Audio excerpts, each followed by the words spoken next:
രണ്ടാം ഘട്ടത്തിൽ മുങ്ങിത്തപ്പലിന് ശേഷം ഈ ആൾക്കാർ പറഞ്ഞു ഇനി ഇവിടെ മുങ്ങിത്തപ്പിയിട്ട് ഒരു കാര്യമില്ല. പക്ഷെ അതിന് ശേഷം ഇങ്ങനെ ഒരു മിഷൻ ഞങ്ങൾ, അതായത് ഇത്ര കഷ്ടപ്പെട്ട മിഷൻ അവിടെ എത്തിയിട്ടും എല്ലാവരും അതിൻ്റെ കൂടെ മുങ്ങുക. പിന്നെ ആ ഒരു മിഷൻ്റെ വർക്കിംഗ് നിൽക്കുകയാണ്. ആകെ ഒരു കുറച്ച് ദിവസത്തെ ഇത് മാത്രമേ ഞങ്ങൾ തന്നിട്ടുള്ളൂ.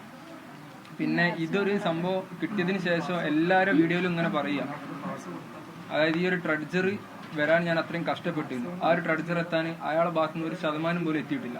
അങ്ങക്ക് വേണമെങ്കിൽ അസ്രഫ് എംഎൽഎനോടോ ആരോടും ചോദിക്കാം.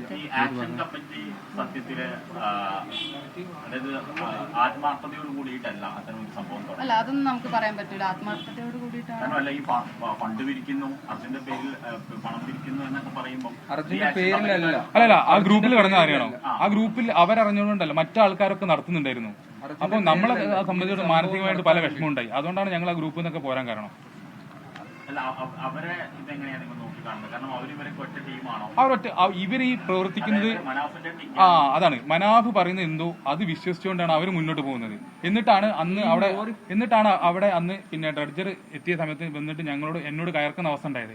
ഇതൊന്നും നടക്കാൻ പോകുന്നില്ല എന്ന് പറഞ്ഞു കഴിഞ്ഞ് അവര്, കാരണം ഞങ്ങൾ ഇത് എവിടെ പോയിന്റ് അടക്കം ഞങ്ങൾക്ക് ഇൻഫോം ചെയ്തിട്ടാണ് ഞങ്ങളവിടെ നിൽക്കുന്നത്. ആ ഒരു സമയത്താണ് ഇവർ SP-ക്ക് ലെറ്റർ കൊടുക്കാനും അവരാവശ്യം എന്തായിരുന്നു, നാട്ടിൽ നിന്ന് 20 ആൾക്കാർ വന്ന് തരണം. അതായിരുന്നു അവരാവശ്യം. അതിന് ഈ ആക്ഷൻ കമ്മിറ്റിയുടെ ആവശ്യം, നാട്ടിൽ നിന്ന് 20 ആൾക്കാർ വന്ന് തരണം. സാധ്യമായിട്ടൊരു കാര്യമാണോ എന്ന് നമുക്ക് കോമൺ സെൻസ് ഉപയോഗിച്ച് ചിന്തിച്ചാൽ മനസ്സിലാവുന്ന സംഭവമുള്ളൂ. ഈ ലോറി കിട്ടുന്നതിന്റെ തലേ ദിവസം വൈകുന്നേരം ഞാൻ അങ്ങനെ നടക്കുമ്പോൾ അവിടെ കണ്ട കാഴ്ച എന്താ വെച്ചാൽ ആക്ഷൻ കമ്മിറ്റി ആയിട്ട് എൻ്റെ അളിയൻ്റെ കച്ചറയാണ്. കാരണം അവരെ ഇടപെടൽ കാരണം ആ ഒരു ട്രഡ്ജർ അവിടെ നിന്ന് പോകും. അങ്ങനെ ഒരു സന്ദർഭം വരാതെക്കാൻ വേണ്ടിയിട്ട് അവിടെ പ്രശ്നങ്ങൾ പലതും ഉണ്ടായിട്ടുണ്ട്. അതായത് കേരളത്തിലുള്ള ആൾക്കാർ അറിയാത്ത കുറേ പ്രശ്നങ്ങൾ ഉണ്ടായിട്ടുണ്ട്. പക്ഷേ ഇത് കിട്ടിക്കഴിഞ്ഞപ്പോൾ എല്ലാവരോടും പറയുന്നത് എന്താ വെച്ചാൽ ഈ ഒരു ട്രഡ്ജർ എത്തിക്കാൻ ഞാൻ അത്രയും കഷ്ടപ്പെട്ട് അവിടെ പോയി ഇവിടെ പോയി ആൾക്കാരുടെ മനസ്സിൽ സെന്റിമെന്റ്സ് ഉണ്ടാക്കി ഞങ്ങളെ വിറ്റിരിക്കും. ഞങ്ങൾ ഇത് പറയേണ്ട ഒരു ആവശ്യമില്ല. പക്ഷെ ഇത് നിർത്തുന്നില്ല, ഇനിയും ഇത് തുടർന്നുകൊണ്ടിരിക്കും. അപ്പോൾ ഞങ്ങൾ കുറേ ആൾക്കാരോട് ചോദിച്ച് ഇതിനെന്താ ഒരു പരിഹാരം. അപ്പോൾ അവർ പറഞ്ഞതാണ് ഇങ്ങനെ ഒരു മീഡിയ വഴി പുറത്തു വിട്ടാൽ. അല്ല, മീഡിയ ഞങ്ങൾക്ക് ഇതിൽ വിവാദത്തിന്റെ അല്ല, ഞങ്ങളുടെ ഭാഗത്തു നിന്നുള്ള പിന്നെ ഭാരം ഒഴിച്ചു വെക്കുക, ഞങ്ങളെ കാര്യം അറിയിക്കുക. ഇനി ഇതിന്റെ മുകളിൽ കമന്റ് ഇടണ്ടവരോ വിമർശിക്കേണ്ടവരോ എല്ലാവരും വിമർശിച്ചോളൂ, ഒരു കുഴപ്പമില്ല. കാരണം ഞങ്ങളെ വിശ്വസിക്കുന്ന കുറെ ആൾക്കാരുണ്ട്. അത് ഒന്നും പറയാതെ നമുക്ക് കിട്ടിയിരുന്നു. അതെ, വിമർശിച്ചോളൂ, എല്ലാവരും വിമർശിച്ചോളൂ. പക്ഷെ ഞങ്ങളിപ്പം മനസ്സിൽ നിന്ന് വലിയൊരു ഭാരം ഇറക്കി വെച്ചിരിക്കുന്നത്. ഓക്കെ, അത് ഇതുവരെ കൂടെ നിന്ന് എല്ലാവർക്കും, കാരണം ഞങ്ങൾ മാത്രം വിചാരിച്ചിട്ടോ അല്ലെങ്കിൽ ലോറി ഉടമകൾ വിചാരിച്ചിട്ടോ അല്ലെങ്കിൽ അവിടുത്തെ ഒരു സംവിധാനം വിചാരിച്ചിട്ടോ കാര്യമില്ല, എല്ലാവരും കൂടി വിചാരിച്ചിട്ടാണ്. അപ്പം കൂടെ നിന്ന് എല്ലാവർക്കും നന്ദി. ഇനി ഇതിന്റെ ഒരു ഭാഗത്ത് നിന്ന് ഞങ്ങൾ മീഡിയനെ കാണുന്നത്. ഇനി മീഡിയനെ അങ്ങനെയല്ല, ഇനി നമുക്ക് ഞങ്ങളെല്ലാം സാധാരണ ജീവിതത്തിൽ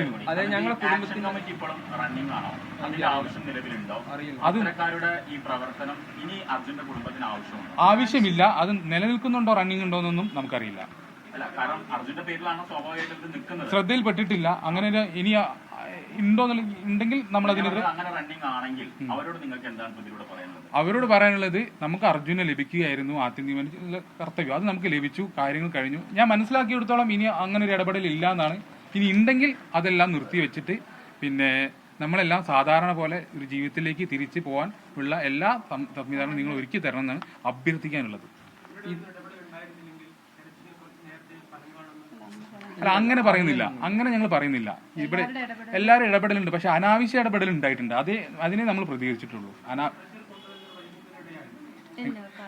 അത് ഞാൻ പറഞ്ഞുതരാം. അതിൽ വ്യക്തമായ സാങ്കേതിക കാരണം ഉണ്ടായിരുന്നു. ഇവരൊക്കെ പറഞ്ഞുകൊണ്ടിരുന്നത് അപ്പൊ എന്താ ട്രഡ്ജർ എത്തില്ല, വ്യക്തമായിട്ടുള്ള കാരണം ഞങ്ങൾ ബോധ്യപ്പെടുത്തുന്നു. നമ്മളൊരു സംവിധാനത്തിന് എത്ര വരെ നമുക്ക് തള്ളി പറയാൻ പറ്റും?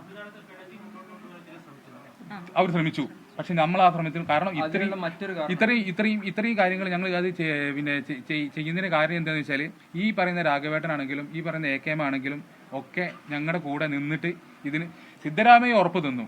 അതിലപ്പുറം ഇനി എനിക്ക് ഉറപ്പ് തന്നു, കുടുംബത്തിന്റെ ഭാഗമായിട്ട് ഞാനായിരുന്നു പോയിരുന്നത്. അത് എനിക്ക് തന്ന ഉറപ്പ് എന്ന് വെച്ചാൽ ട്രഡ്ജർ കൊണ്ടുവരും, തിരച്ചിൽ ആരംഭിക്കും, അർജുനെ എടുക്കും എന്നുള്ള ഉറപ്പാണ് തന്നത്.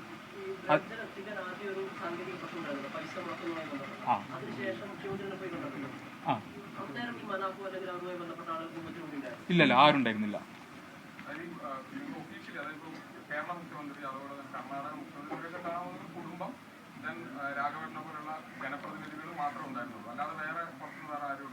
ഇല്ല, ആരുമില്ല, പുറത്തുനിന്നുള്ള ഒരാളുണ്ടായിരുന്നില്ല. പക്ഷേ ഈ ഇതൊക്കെ കഴിഞ്ഞപ്പോൾ ഈ ട്രെഡ്ജർ ഞാൻ എത്തിച്ചത് എത്ര കഷ്ടപ്പെട്ടിട്ടുള്ള രീതിയിലാണ് എല്ലാ ഇന്റർവ്യൂവും കാര്യങ്ങളും.